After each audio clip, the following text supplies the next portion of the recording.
Shalom, everyone. Welcome. Good afternoon, good evening, or good night, whoever is in Israel. Welcome. I'm very excited. I told to some people before that I watched the movie King Bibi last year, and I watched it like 3 or 4 times. And actually, the first time I watched the movie was in a conference that Don came and talked with us about the movie. And when I thought really we have the opportunity to have him here today, I thought it can be great because I really think it's a really well done movie, and the discussion about the movie, it's a big impact and big bonus that we can have. So Dan, I will move the stage to you. And yeah. Okay, thank you, Adi, for the invitation, and thank you everyone for joining us in this turbulent time. I hope you're all okay at home. Yeah, as Adi said, the film was out about a year and a half ago. I will tell you a little bit about how it was formed, how the idea came to life, and what happened with the film since it was published. And then Oh, sorry. Wait. I'm sorry. I unmute you. Okay, you're on. Oh wait. okay, Yes. so you can hear me.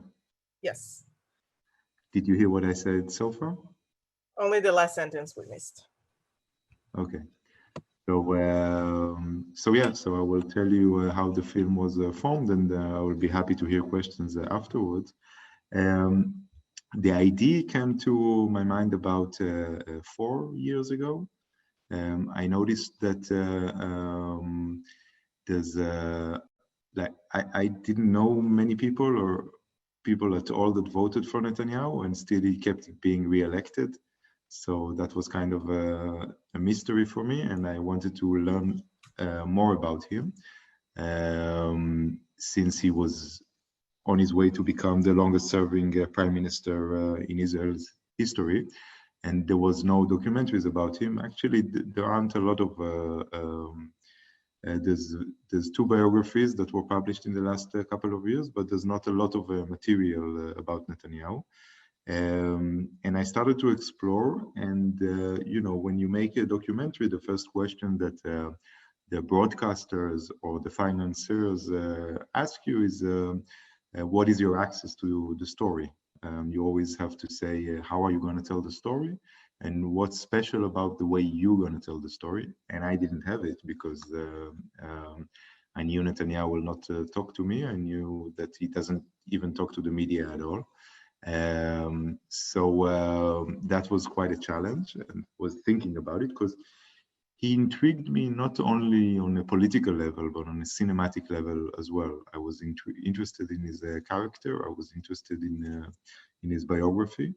I was figuring out a way how to make this happen. And then I saw a few films that were based on archival footage. There was a film about Amy Winehouse. There was a film about a Brazilian race driver. There was a few films that used this technique to not interview anyone, but only go to the archives. And then I realized that this is the perfect format for a film about Netanyahu, because he's such a performer, because he's been around for so long, because there are so many performances that me, as someone who grew up in the 80s and was a teenager in the 90s, remember that he was in the center of. And I was intrigued by the idea of forming this together, of putting all these performances together, and see what's the result we get. And I had a feeling that this will not only tell the story of Netanyahu, but it will tell us, the viewers, something about Israel, and something about politics, and something about the connection between media and politics. So that was the idea, and then I started working on it with my producer, Liran, and it was a very long journey. The First of all, the big challenge, except for getting financing for such a delicate subject, was getting the material. And I assumed, I mean, Netanyahu these days is very controlled. He knows exactly how he wants to look. He knows exactly what he wants to say. As I say in the film, he even controls the air conditioning wherever he goes. He's really precise. And I was guessing that it wasn't always so. I was guessing that when he was younger, he didn't have this power, he didn't have this knowledge. And the research did lead me to some interesting footage, especially from his early days in the US. So when I found the footage where he's talking about the grizzly bear story, and when he rehearses and he falters at the beginning until he gets it right, I understood that that there's a way of telling this story, that the footage exists, or this kind of footage exists. But it was a very, very difficult task to get all this footage. We've been to something like 70 different archives, mainly in the US and in Israel. And I did a long research that was not only connected to the footage, but to his biography. So I went to Cheltenham near Philadelphia, where we went to high school. I went to New York. I went to DC. I met a lot of people to understand the story, regardless of the footage.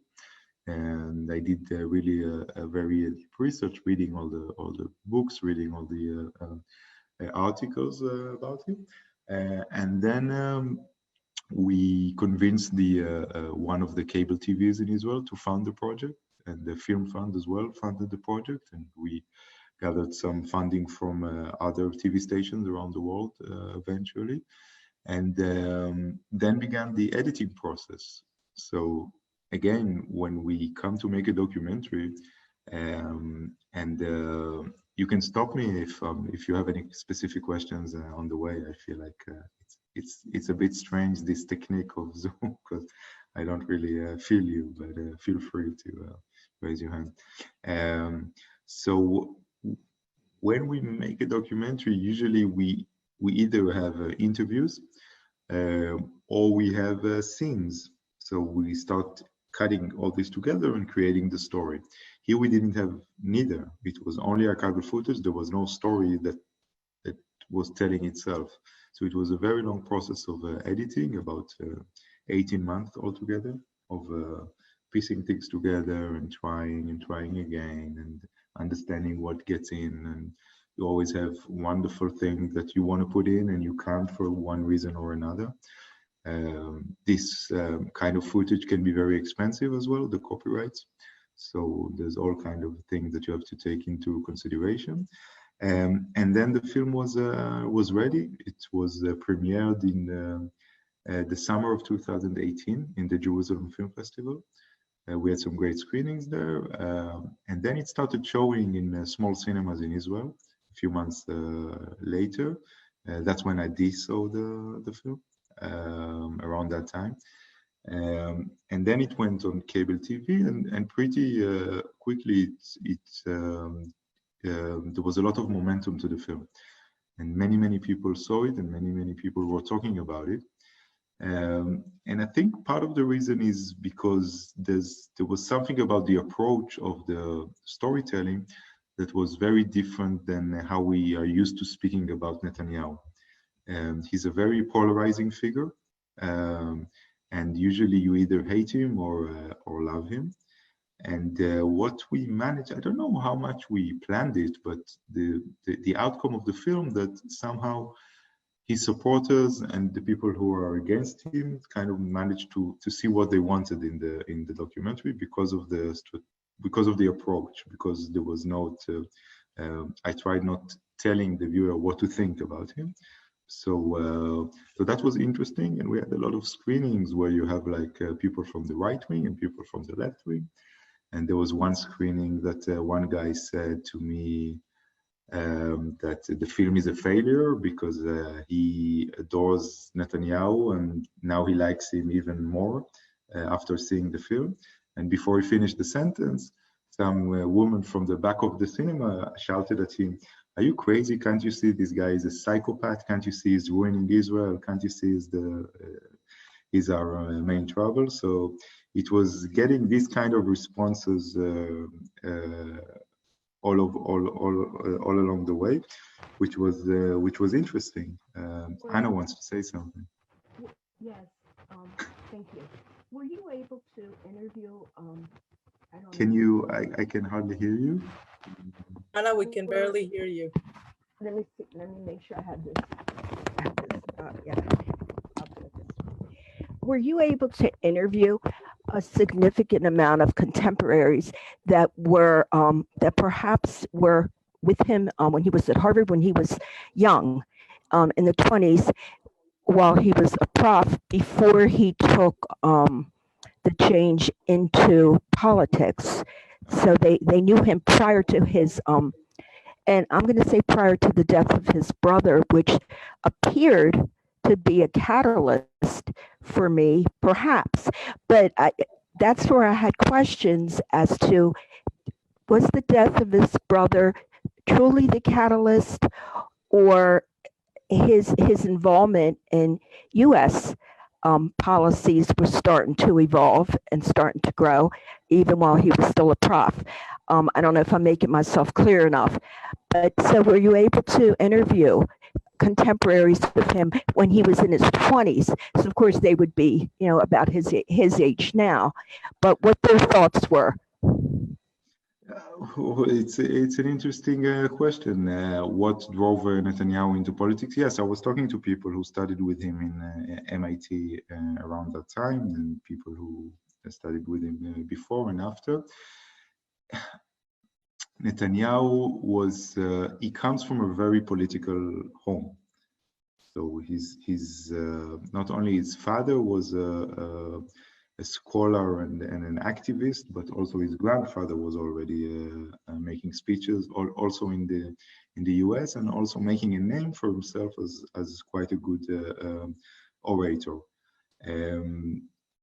Bibi wasn't. He studied. He did his MBA in MIT in '76. He did his thesis on actually on the media, on the computerization of the media already in 1976, which is interesting. He then went to the Boston Consultant Group, where he actually co-worked with Mitt Romney for a year. So that was his focus, and then he came to Israel and he went into business. His brother died just when he finished school. And yes, this is, I mean, if it wasn't for his death, we don't know exactly what would have happened. This wasn't his course. His course wasn't politics on one hand. On the other hand, he's so talented in it, and he comes from a very political home. So for me, it's hard to imagine that he wouldn't have done it anyway. Okay, because you mentioned, But yeah, it's definitely the catalyst, and it's definitely what brought him a lot of. He was talking a lot about his brother, and that's how his talent was revealed in a way. And from this is how the people in Likud found out about him, and this is how he got his first job in the U.S. so he already had the background of politics, like you said, Definitely, he which grew up. with His father's father, involvement. yes, his father is an historian. He's a Hmm. very right wing. He was a very right wing Hmm. historian. So they grew up. They grew up with the idea of Zionism, and his brother was considered a big hero in Israel. Now, the whole idea that the film that my documentary deals with is how a politician controls the narrative, and how important is the narrative for a contemporary politician. This is something that he really inherited at home. This is something that is a lot of right-wing politicians in the history of Israel, Begin, Jabotinsky, they all had the idea of orating. It was a very, I mean, the left wing were more, everybody, the idea of hasbara and propaganda was very important. But So, if yeah, with his right wing, yeah, for with the his right labor, wing history, And then did you say that his thesis was on media? I His know Excuse me? thesis was on the media, did you say?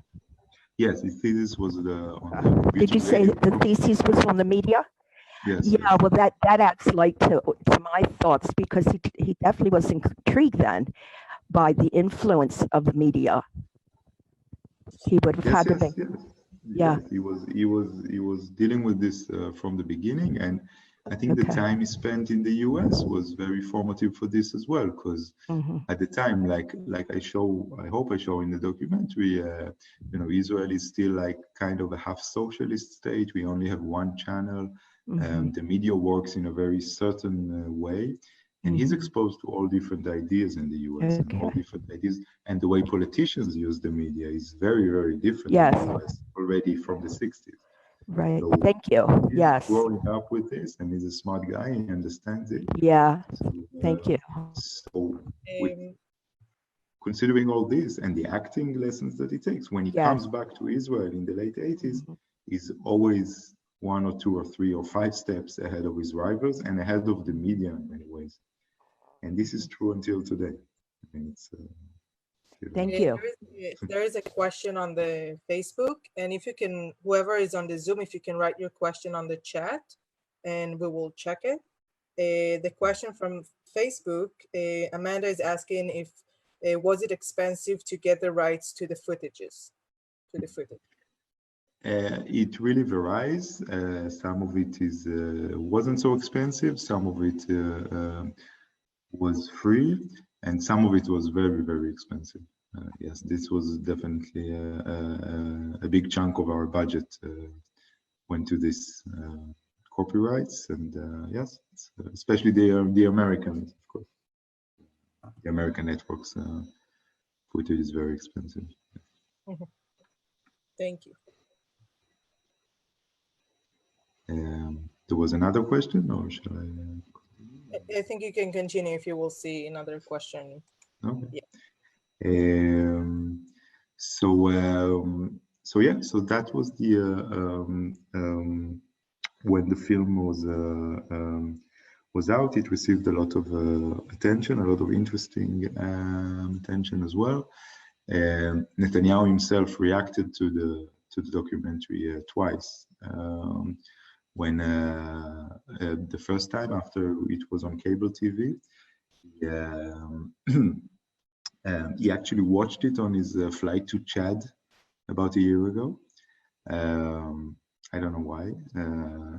And there was a journalist on the plane that took his reaction, and he said that it's an interesting documentary, that he fell asleep in the middle, but not because it's not a good documentary, but because he was very tired. Um, and then he said that, and he said he only met Lillian Wilder, the speech instructor, twice, that she told him to always be truthful. And he said that it's not true that he controls the people through witchcraft and magic, like the film shows, but thanks to his economic policy that turned Israel from a backward socialist country to an advanced free market capitalist state. It's a very Netanyahu response to do something that is kind of respecting but humiliating on the same side, and taking credit for a very big thing that happened in Israel that he's definitely part of, and maybe is the face of, but he's not the one who turned Israel from a backwards socialist country to a free market capitalist state. So it was an interesting response. The film was then broadcast a few months ago on the Channel 13, which is a big network in Israel. First of all, it was on cable TV, then the big network bought it as well. And then he tweeted again, and he said that it's funny that the creators of King Bibi did not show how he said that Rabin is not a traitor just prior to the assassination. So that was his reaction. We Good. have a question on the chat. Yeah. Um, I loved your use of the course he took on public speaking throughout the film, how he used this knowledge to create an image of himself, um, and the music of the at the end of the film to show all of the self-image he has created of himself over the years. But what about the new Selvis he's creating in the 18 months since the film has come out? Thank you, first of all. I I think like that the this is ending another question. as well. I feel it's very accurate. And when I see him now, when I'm stuck at home and he's stuck at home as well, everybody in isolation, it's only him and the camera. So it really echoes what we were trying to say. It's funny because when the film was out, we felt we were lucky because we understood that we didn't plan it, but we felt we had a great timing because we were going into the election, and we really we didn't imagine for a second that it will be only the first election out of three and maybe four, and like that that this is not going anywhere and that it will only get more and more intense. And it's true that it's kind of difficult to look at it sometimes, and it was more difficult at the beginning because it was like, wow, this is an amazing performance. This is an amazing performance. How is this not in the film? How is this not in the film? And then I got over it after a while. It's funny because now I'm part of a project of a few documentary directors who are making like short documentaries for TV about this Corona time. So everybody's kind of documenting himself. And I document a lot of Netanyahu again and his messages to us in these times and how it affects us. So this is kind of an ongoing relationship. The film doesn't end. Thank you. And we have another question from Eric. Thank you for taking time to speak with us. I was hoping that you could address the relationship between the Ashkenazi Sephardi divided in Israeli politics and the prime minister talent as a media star. One explanation is that the prime minister could reach the Sephardic voters that are the base of the Likud through television without filtering of his message by Ashkenazi reports and editors. Is there anything to this theory? This is like the most interesting and difficult question to answer about Netanyahu's career and about Israel in general. I had a screening a few months ago in Hulon, which is a suburb of Tel Aviv, in a certain neighborhood called Jesse Cohen, which is generally a very poor neighborhood. And people who live there are usually people from who them or their parents came from, or their grandparents came from North Africa. And it was a very interesting screening. Very like there was people had a lot of opinions, and it's quite quickly it came to the point of what happened to them and their parents and their grandparents in the 50s, how they were badly treated by the establishment, by the labor establishment, and how they still carry these scars. And I was asking, I understand this, I sympathize with this. I learned about this. It's true. There was a lot of bad things going on. But then again, why is the Ashkenazi millionaire who was educated in the US and grew up in the most elite neighborhood in Jerusalem, why does he represent this pain? And there wasn't a clear answer for this. And there's many theories. I think one of the genius of Netanyahu is his ability to talk to very different crowds in Israel. He can talk to the ultra-Orthodox, he can talk to the Mizrahim, he can talk to the rich, I wouldn't say liberals, but in a way, liberals as well. Israel is so fragmented. There's so many paradoxes in our society, and in a way, he manages to talk to all the people he needs to stay in power, in a way. And his ability to connect with these crowds, it's interesting. I think part of it is because he really feels like an underdog, although he's a very, very privileged human being. He really feels like an underdog. It has to do with his father's story. His father was a right-wing scholar in the time when being right-wing wasn't popular in Israel. And I think Bibi grew up with a certain anger towards the establishment that he really still carries with him. And it's authentic. Like, I think people can I mean, people can relate to the way he feels about the establishment, although he's kind of part of it. And maybe also because he's strong, because he's part of the establishment, people rely on him to change it within, from the inside. That's another explanation that maybe we can say about this. But there's also something that remains for me a mystery in this story. We have a question on a Facebook from Yes. Amanda. Did your thoughts on Bibi change over the course of making the film? I would say it became much more complex. Growing up, I grew up like in a leftist environment, so there are certain things that you learn about Bibi or his voters that I mean, while making the film, I got more respect for him and for his voters towards certain things. And my view became definitely more complicated.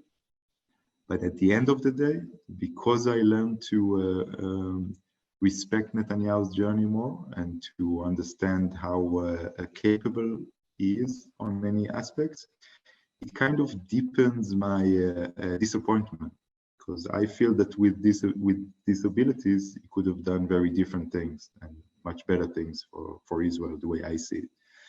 And I think in my opinion, he used these abilities for a lot of problematic things, and definitely today it's getting to a boiling point.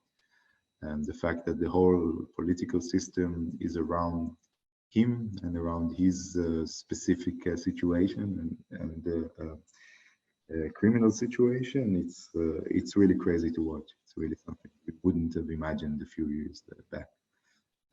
One of the things I like in the film, one of my favorite scenes, is when you see the scene in the White House in 1983, when you see Reagan and you see Yitzhak Shamir, the prime minister, and Bibi is in the background watching. It's like kind of smiling.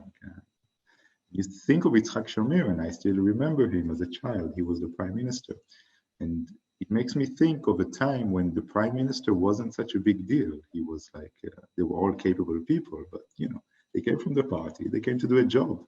They weren't like above the country. They weren't like semi-gods or kings or whatever. They were prime ministers. So for me, this is a more normal situation. Nobody's asking me. We have a few questions on the chat.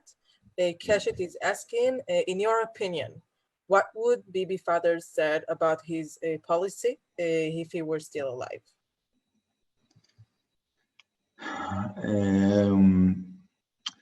He was, it's a good question. About the policies today, I think he would say he's not right-wing enough. I think his father was more radical than him. He would support more radical actions in terms of the West Bank and Gaza. This is what I think. There's a famous interview with his father from 1998 during Bibi's first term. So he's saying some interesting things there about Netanyahu. he says that I mean he supports him. He said he likes him a lot, but he says a few things. He said that in a way he's more suitable being a foreign minister than prime minister. Um, and he says an interesting thing. He says that his English, that he wished that his Hebrew was as good as his English. That he controls English better than he controls Hebrew. Interesting. That's what he said. Okay, William asked a question. It's pretty long, so I will read all of it. I appreciated the film, and although I thought it was somewhat anti-Netanyahu, I appreciate that you point out the success he has had with the economy and security. I read the 7 steps to be a fearless speaker as a result, and found it interesting and apolitical. My questions is that you mentioned that Netanyahu controls the press, yet the press is often falsely anti-Netanyahu. I read an article today starting that the NYT and LA Times falsely started that Netanyahu used the coronavirus pandemic to close Israeli courts with the court's camera said it's false. Shouldn't the press not be politically based? And what controls or criticism, such as your documentary, made we see about our correct side of journalism? That's another good question. There's good questions to make We have good questions here. this afternoon. I think what I wanted to show is I mean, yes, for me it is, at the end of the day, it is a critical film about Netanyahu, because this is my point of view. This is how I feel, but it's made in a very delicate way. I do think the press is at fault for this situation, maybe as much as it is, and I wanted to show it. I wanted to see that the press is part of the problem. No matter if I'm against Netanyahu, I still think that the way the press kind of, in a way, deserves what it gets today because of how it has been handling itself over the years. Specifically, about today and the way he uses or not uses the corona situation. I think this is the problem when you have a prime minister that is indicted. You will, even if he's totally objective and only does what's good for the country, you always have this doubt. You always have these questions. What is he doing? Why is he doing what he's doing? You always have this hint, and I wouldn't say, I mean, again, we look at it today. He's handling the situation in a reasonable way. He's a very intelligent man. He knows a lot of things. He can handle a complex situation. But then again, you have a health minister that is doing like crazy things, not being responsible for the regulation that the government sets, and he's part of the coalition. And this idea of self-example, it's something that is, for me, it's becoming a problem when the leaders are not being self-exemplatory for the people. But I agree that there is a problem with the press. Although I do think that he is really not dependent on the press anymore. He's very independent in the way he can convey messages to the people, the way he uses the social media, the way he uses Facebook and Twitter. And if anything, if there's still resistance in the press, and if someone is against him in the press, it only benefits him with his supporters. It creates a certain tension that usually benefits him, I think, and sometimes I think he's even looking for this tension. Thank you. We have another question. The film showed the designed art of precision. His intelligence and knowledge of how to pursue it and make support appeared obvious to me. Who support him both financially and psychology, other than immediate family, like father, in a very early years. I'm not sure I understood. Who supported him in the early years or who I think, supported him? yeah, who support, I that's what it says, in the very early years, who support him financially and psychology, other than like his family, such as his father and like the close family. Um, I think from what I learned, Netanyahu made very close connections to in the Jewish community in the US during the 80s. I don't want to throw names now because you have to be careful with these things, and I don't remember exactly, but he always had, like, he was always connected to wealthy people, and this is one of the things he brought to Israeli politics when he started running for parliament in '88. He brought a lot of new methods. He brought using polls in an American way, and he brought the idea of before Netanyahu came, money was not really an issue in politics. You didn't really need money to succeed, and he kind of changed it. So we had a lot of support. The support changes. This is something that is still ongoing, is still connected to very wealthy people in Israel and abroad on a personal level. And this is and all his criminal charges now against him are around that. Is around his connection uh, to money and about his kind of obsession with his image in the media. This might even lead to his downfall. Yeah. Another interesting question. I didn't thought about that. What reaction did you receive from Jews outside the United States? Was there a difference between them and the Israeli audience? Um, it's hard to tell. Yes, there is a big difference. I would say that generally speaking, of course, the US is more PC. It's kind of sometimes it's feel although things here are more people are more in Israel, people are more can be passionate and sometimes almost violent about things. You can say anything, and in the US sometimes you feel like you need to be more careful. People can be angry about certain things. I felt like the unbiased approach of the film kind of confused some people. I think a lot of liberals in the US were disappointed with the film, that it didn't like create a certain clear agenda. And I had some very hard reactions from right wingers as well, who felt that it was not respectful enough and not saying how great Netanyahu is. So there was a very large spectrum. In general, the reactions weren't so different from the US, but the style is also different, and the way you approach things.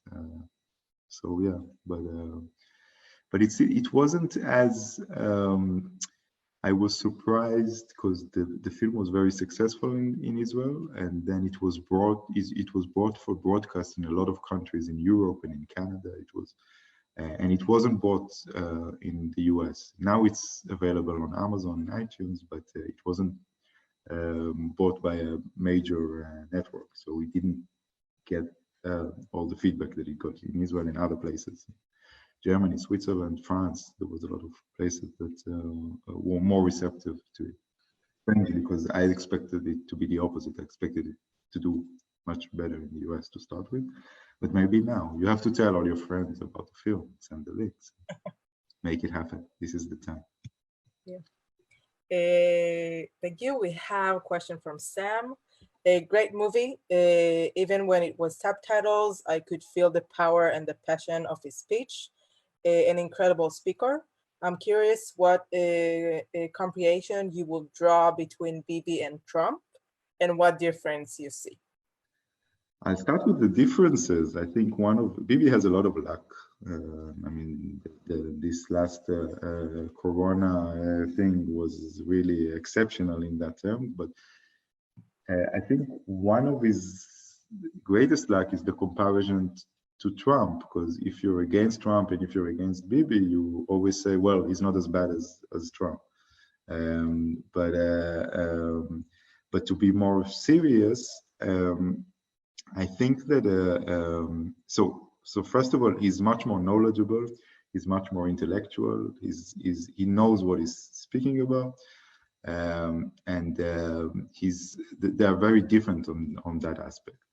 What they are similar at, I think, is the kind of populist methods that it's not only them. It's you see it in Hungary today. You see something similar in Brazil. You see all kind of leaders who are using kind of populist methods to communicate with the people.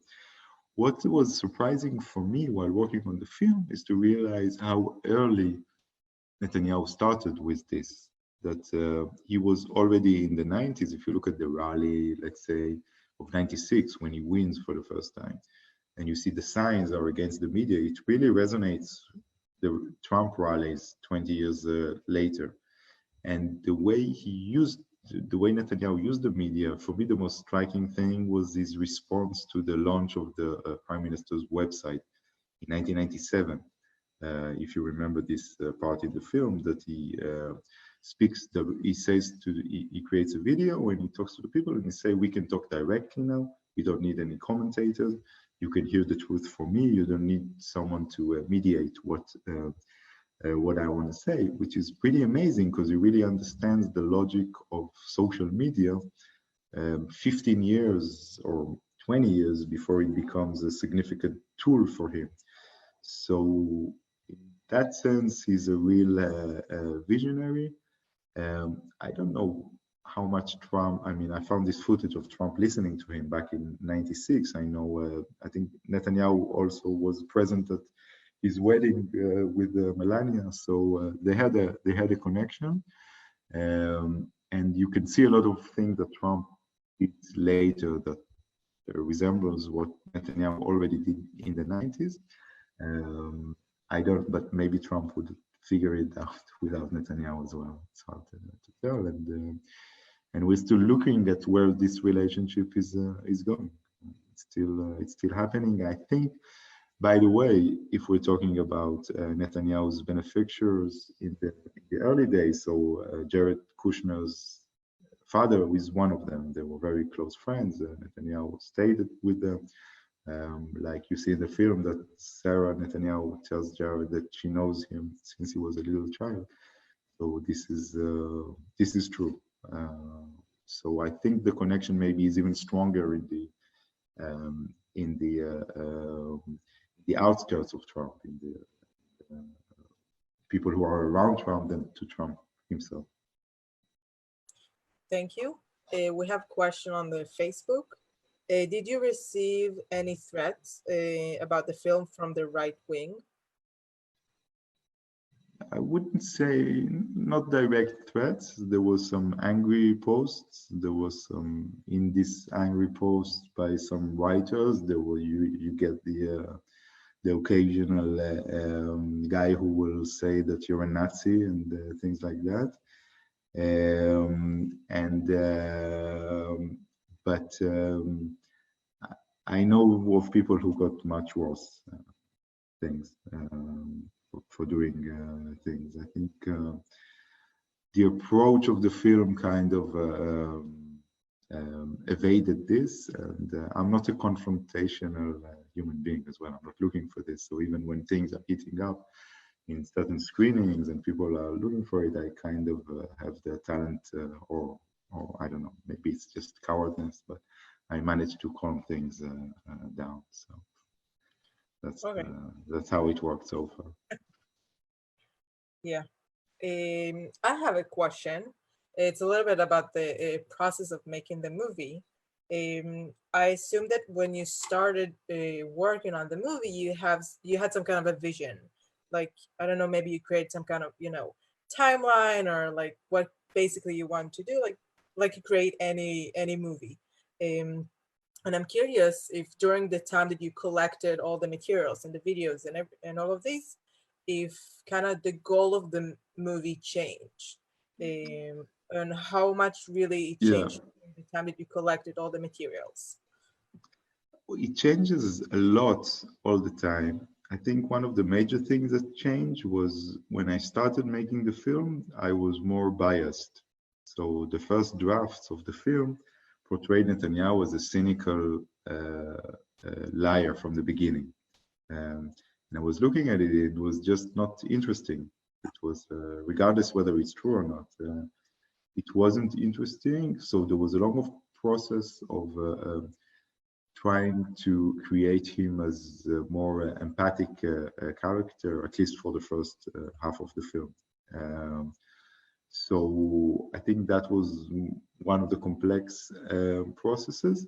But at the end, when I look back at my first writings and what I wanted to achieve and what I wanted to say, and it often happens, I think, even if the film takes you to a surprising journey, at the end you go back to your heart and your vision and what you wanted to say. So I think it's pretty close to my initial goals and ambitions. I'm saying it in a good way, not that Yeah, like a stubborn that I didn't look to the side. I did look to the side. I absorbed a lot of things. Things did change. It's a very difficult process to make a documentary, but at the end, I think it did stay close to um, um, what drove me to this journey to begin with. yeah. Thank you. Shirley is asking, you mentioned Sarah. What is your take on their relationship and her role in Israel politics, serving his needs? Um, that's another complex question. I try to avoid the dealing too much with her and all the crazy stories that we hear. There is definitely something going on there. You hear like a lot of stories about her not being a balanced person, and other stories about her that I'm sure she can be very nice and intelligent as well. Um, I think that there's something about her, about the relation. I mean, I really don't like the narrative that say that she controls him or that she makes him do things. I don't believe in this. I think he's a grown-up man. He's responsible for what he's doing. And I think there's something about this relationship that really drives him. Because when I think about his first two wives and what I learned about them, I don't think they would endure what she endures. I mean, I don't think that, I think most women will say at a certain point, that's enough. I want my life. I want, like, I want my private life. I've had enough of this. Let's go. And she's not there. She's just pushing on and on. So yeah, there's something going on there, but I think it's mainly him at the end of the day. I think that maybe she triggers inside him, but he's the responsible adult for this relationship and for what he's doing, of course. But she's definitely a special character as well. Yes, she is. And in like a lot of things about Netanyahu, and this is one of the reasons I made the film the way I did it, and I didn't go to interview people because I think it's too soon for this. I mean, there's a lot of things that will be exposed in a few years after, if one day he will stop being prime minister.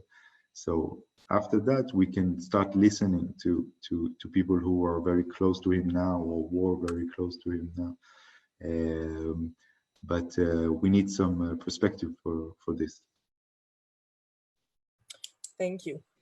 Alec is asking, would on the Zoom chat, would the same approach work with arch- archived footages of Ben Gurion?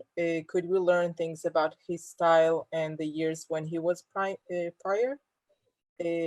Sorry.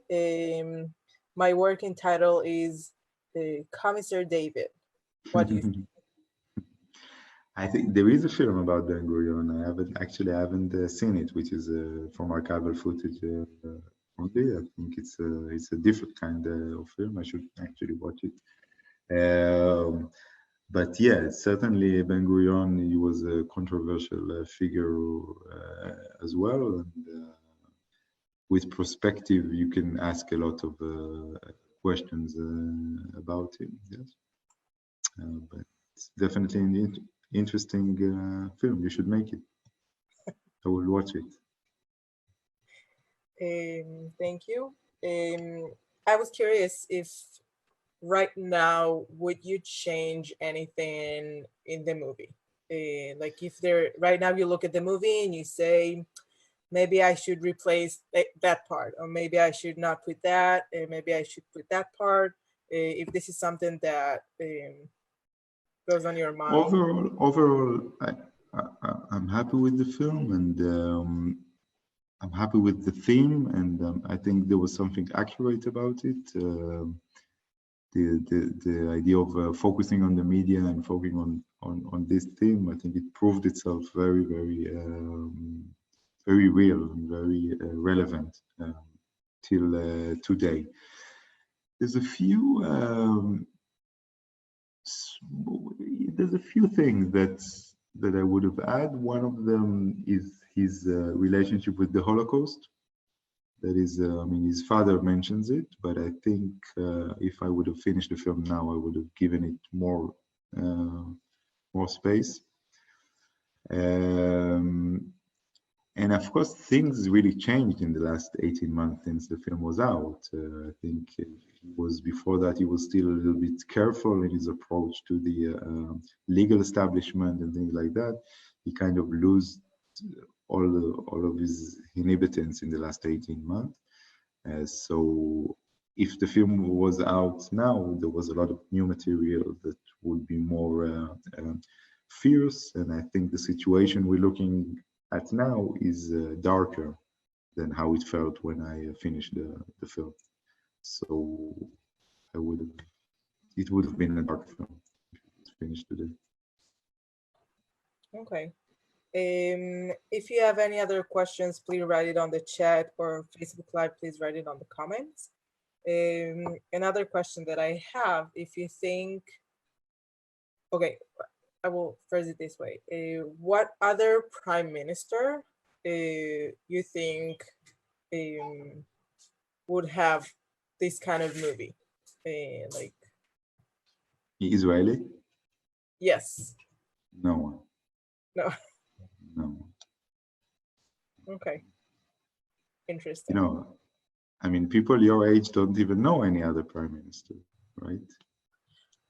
I was born when Bibi was not Yeah, prime. no, of course, but So as an adult, like you mainly remember him.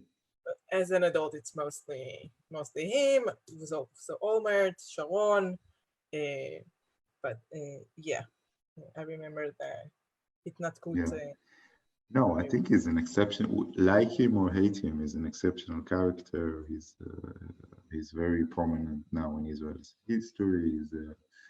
Um, is the image of new Israel. Israel changed a lot in the last 15, 20 years, and I don't think he's personally responsible for all the changes, but he's definitely the face of these changes, the representative of them. So it's hard to think of someone with this kind of a significant. I mean, Sharon was very significant as well, but everyone until Bibi were kind of more old school, different kind of friends. Maybe Barak was more like him, but he was only around for 18 months.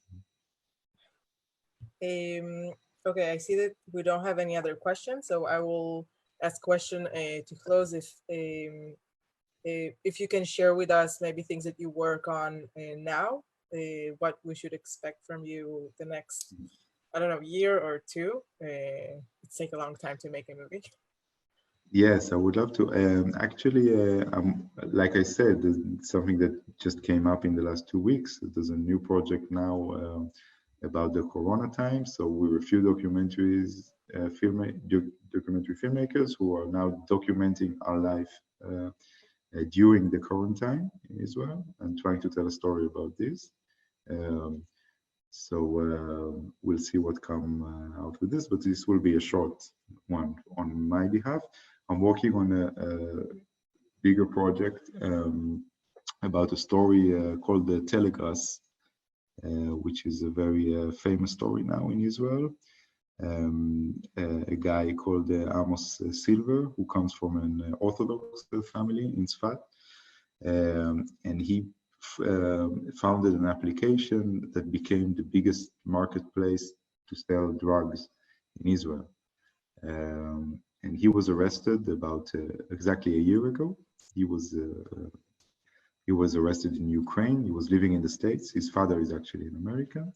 And he's accused now of being the head of a crime organization, together with another 30 people. And him and his partners claim that they are civil rights activists who are working for the idea of legalization of cannabis. So it's an interesting story. I hope you will see it in the next 2 years. And there's a few other projects that are going on. Okay, let us know. I will, definitely. Dan, thank you very much. תודה רבה. תודה רבה. Thank you. Stay safe. Stay safe, לילה טוב. לילה טוב. And חג שמח as well soon. חג שמח. Yeah, it's already time to say חג שמח. It's already time. Yes. So thank you. It was interesting, and tell everyone about the film. Yes. יאללה, לילה טוב, תודה. לילה טוב.